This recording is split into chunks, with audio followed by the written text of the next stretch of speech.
Okay, so I really want to talk about Babylon and why it's a good anime, one of the best this season and this year, in fact. Why I have to change my pants every time I watch a new episode, and why I think all of you should be watching it and changing your pants too. That came out weird.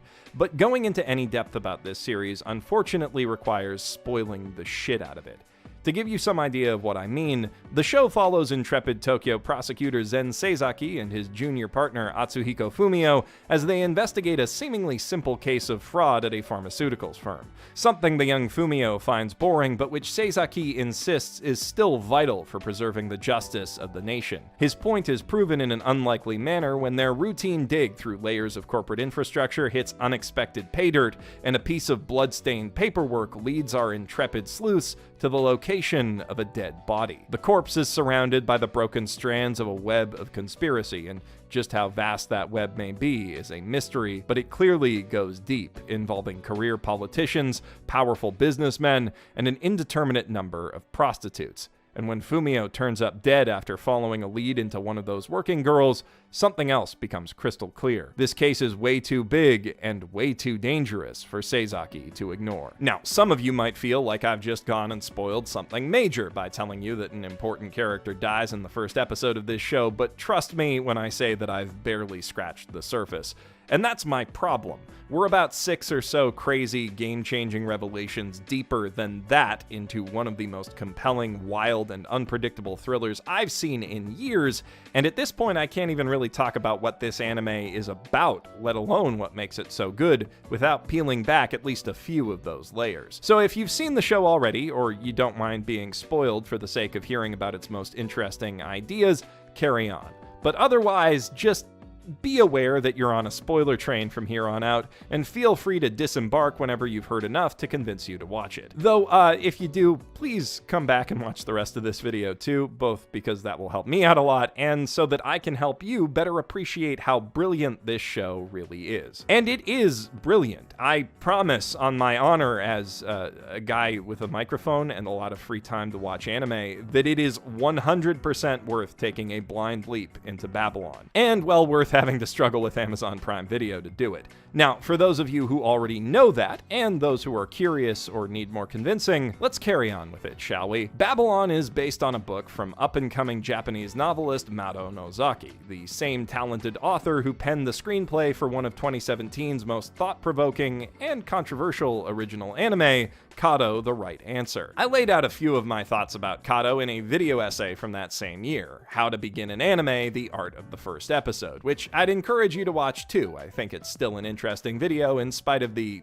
bold thumbnail design choices I made with it. That said, I'm genuinely not sure if I can encourage you to watch Kato itself in the same way. 2017 was a long time ago, and unfortunately I don't have time to rewatch the series and check for myself, at least not right now. As I remember the series, though, it shares a predilection for outlandish twists and turns with Babylon, and mirrors its focus on sociological storytelling through the very specific lens of Japanese government bureaucracy. If you've seen Hideaki Anno's visionary bureaucratic kaiju thriller Shin Godzilla, Kato has a similar feel, but instead of a giant monster attack, it questions how our existing political apparatus on both a national and global scale would deal with the sudden appearance of an apparently benevolent alien visitor who comes offering easy solutions to war, famine, and the global climate and energy crises. It then, escalates a bit until it goes, and this is the only way I can describe it without spoiling the whole damn thing, full-on anime. When I initially watched Kato, that ending really put me off. It diverges so wildly from the realistic, politically charged brand of science fiction that made me love the series to begin with that I couldn't help feeling disappointed with it. But looking back, I remember that crazy twist a lot more vividly and fondly than I do the equivalent shark-jumping moment from, say, Darling in the Franxx. And even back then, Kato's ending always gave me the impression that it wasn't a compromise on the creator's original vision, but rather a very intentional part of the statement they were trying to make. And I'm all for stories doing crazy, unconventional things to make a point. I probably need to revisit Kato from a fresh perspective to say definitively whether that works or not, but, well, that's not what we're here to talk about today, is it? I bring all of this up mostly to delay that inevitable point where I'll have to say what Babylon is about, honestly, but also because I think this show balances its more realistic political components with the supernatural metaphysical elements of its storyline a lot more effectively than Kato does. And if you're someone who enjoyed Kato, whether or not you were disappointed in its ending, I think you're going to love Babylon. It definitely goes to some wacky places, but so far, for me at least, it's made it a lot easier to accept those story shifts than Kato ever did. As our view of its central conspiracy widens, it becomes clear fairly quickly that this show has a similarly broad socio-political scope to Kato, though it's not quite as constrained by existing politics. Babylon is set in Shiniki, a fictional new district of Tokyo that's meant to act as a testbed of sorts for radical political ideas, a place where Japan can try out new policies that will shape its future and the future of other nations without having to implement them on a national scale.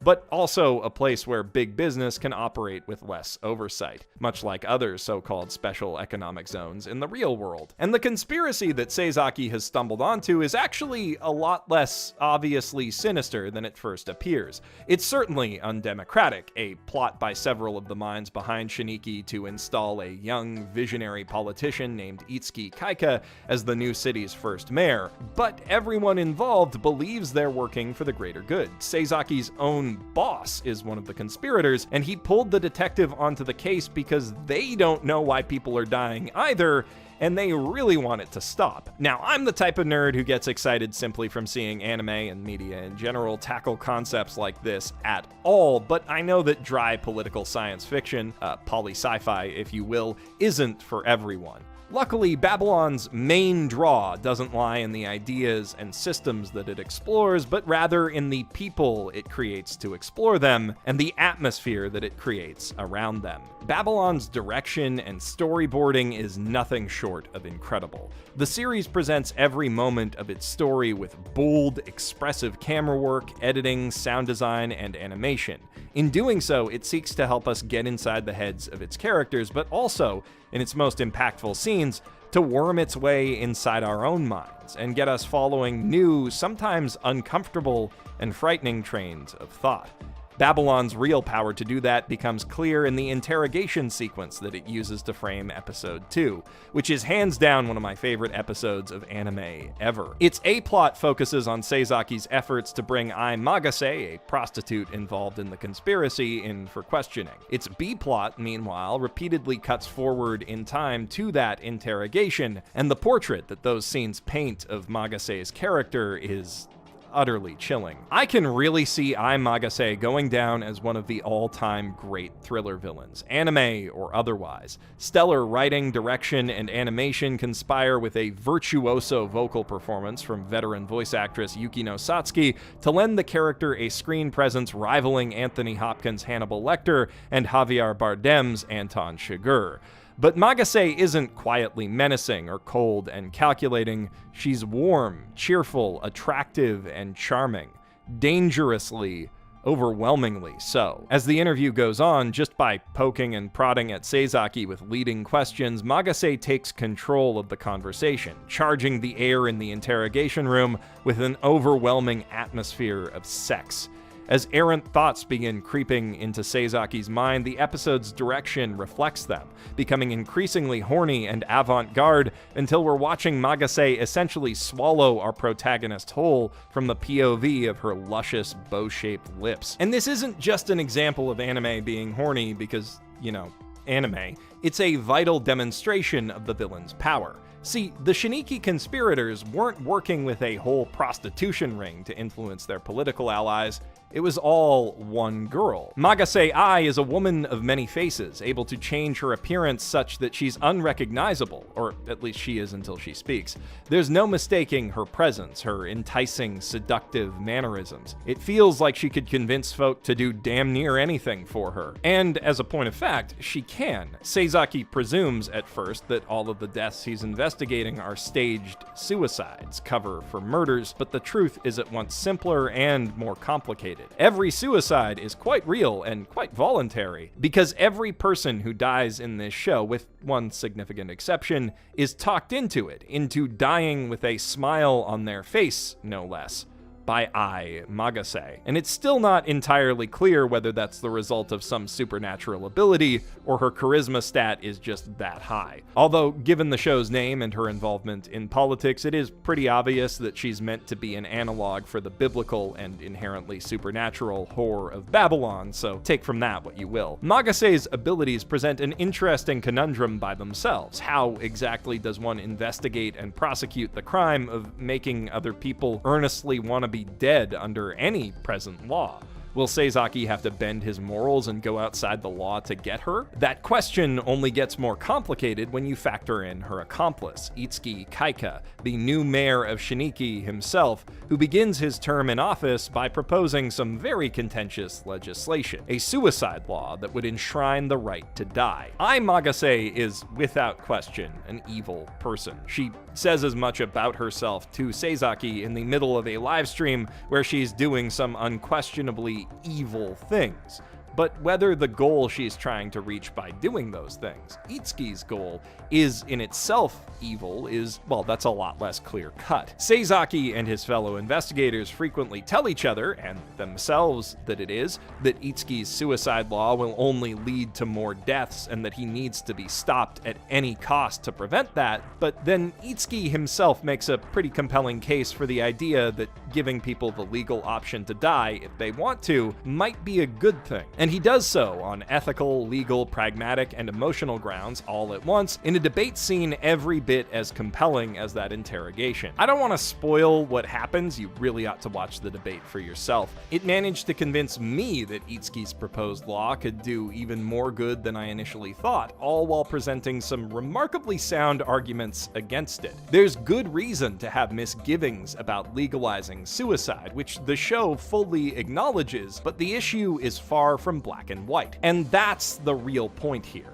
This fictional depiction of a national conversation about the pros and cons of giving men the right to die, which is, for the record, a conversation that we should probably have on non-fictional terms, is intended to provoke a strong reaction from us as an audience, and then to get us to reconsider our initial stances, whatever they may be. I think Babylon's handling of this topic is, in itself, fascinating enough to carry the series, but the real purpose of raising that question is to make us consider an even deeper one. At its outset, Babylon seems to be a simple, thrilling story of good cops hunting down evil criminals. At least that's how Sasaki describes the work of prosecutors to Fumio. But in reality, this is a philosophical deconstruction of the very concepts of good and evil, a vehicle that takes viewers on a tour through the foundations of our modern morality and encourages us to question those foundational values. Babylon, named for the ancient empire ruled by Hammurabi the lawgiver, whose ideas still form the basis of many of our legal systems today, is about the question of what justice really is.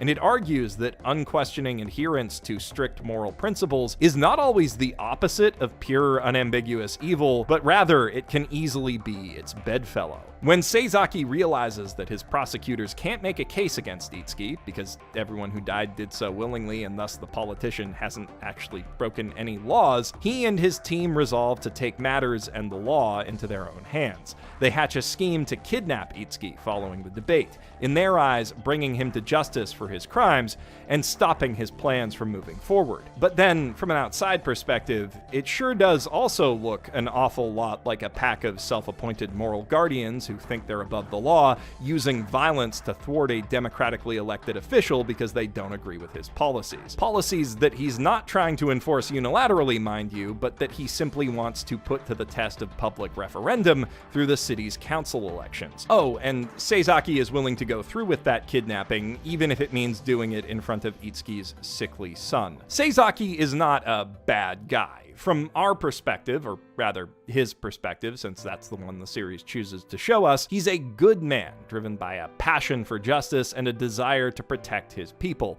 doing what he thinks is right. But to do what's right, he sure ends up doing a lot of questionable and at times unambiguously bad things. And not all of them on the scale of becoming a terrorist kidnapper. Just on a personal level, he often ends up hurting his own family, missing important moments moments in his son's life while he's off chasing justice.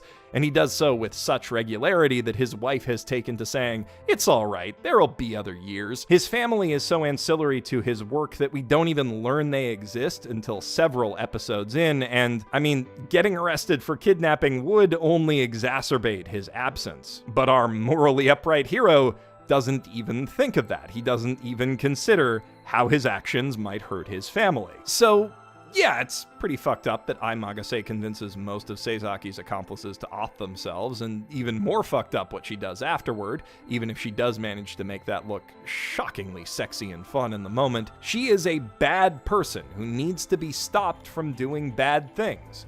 But, maybe Sasaki is too? Maybe it's the doing of evil itself that determines whether we are evil or good, not the justifications we come up with for our actions, and maybe not even the net good that evil might help bring about. But then, if that's the case, it would only take doing good to be a good person.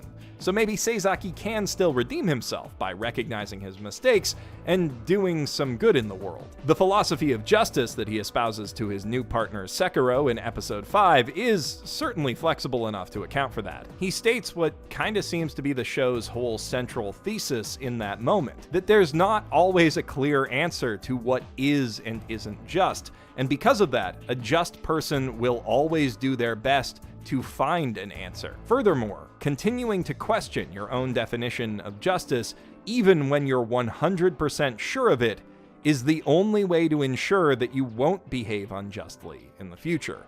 I think that's a sound moral philosophy to work from. Though, again, Sasaki does follow that up by doing an attempted terrorism, so maybe he's not the best at practicing what he preaches, or maybe he just doesn't fully grasp what that philosophy really means. I'm saying maybe a lot here because I don't yet have my own hard answers to many of these questions, and even 7 episodes in, I can't predict with any confidence whatsoever where Babylon is going. As a side note, the fact that I'm gonna have to wait until the series returns from hiatus on December 30th to find out is killing me a little on the inside each day. I'm not sure what stance Babylon is ultimately going to take on the questions it's posing, if it takes one at all.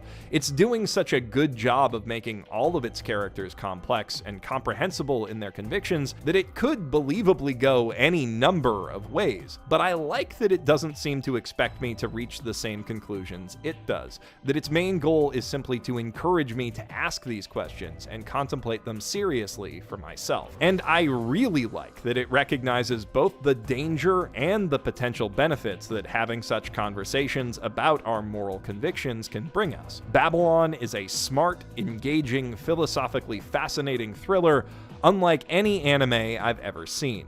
And if any of that sounds enticing to you, if you haven't already, of course, I cannot urge you enough to see it for yourself. If and when you do, or if you have already, please let me know what you thought of Babylon and what your answers are to the questions it raises in the comments below. But also, please, for the love of all that is Moe, be respectful to everyone else who's doing the same down there. Charged, as we all know debates about these topics can get, please bear in mind that it's still just an anime.